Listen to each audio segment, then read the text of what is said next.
On the 27th of October, Rommel used his armor to try and counterattack, but these attacks were soon beaten off by the Allies.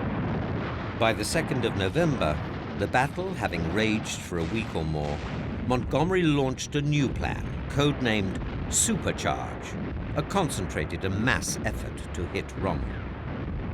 It began in the early hours of the morning. Rommel's troops were soon under pressure, and with fuel by now desperately short, he was forced to begin the withdrawal of his forces.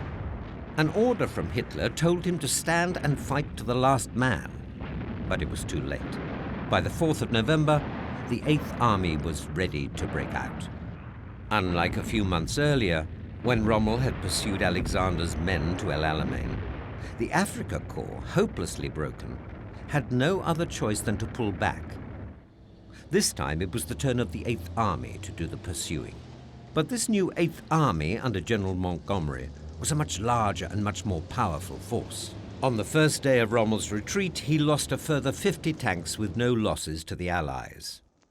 Behind him on the battlefield lay over 500 of Rommel's tanks and more than 1,000 pieces of artillery. Tens of thousands of Germans and Italians were taken prisoner.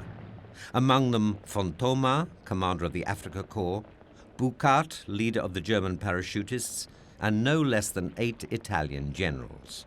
20,000 men had died in the battle. In the air, the RAF continued to chase Rommel out of North Africa, attacking his tanks and convoys as they raced across the desert.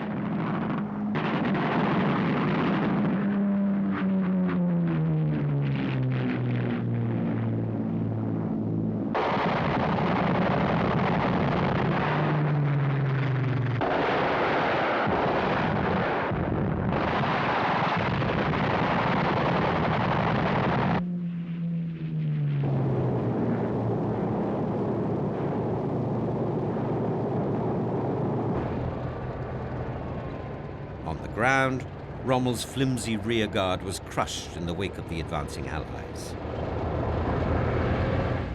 On the 7th of November, Mersa-Matruh was back in Allied hands.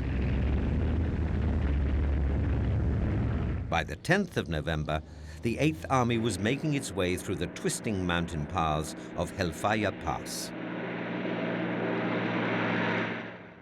Tobruk was recaptured on the 13th of November, reopening the port for further Allied shipping and supplies.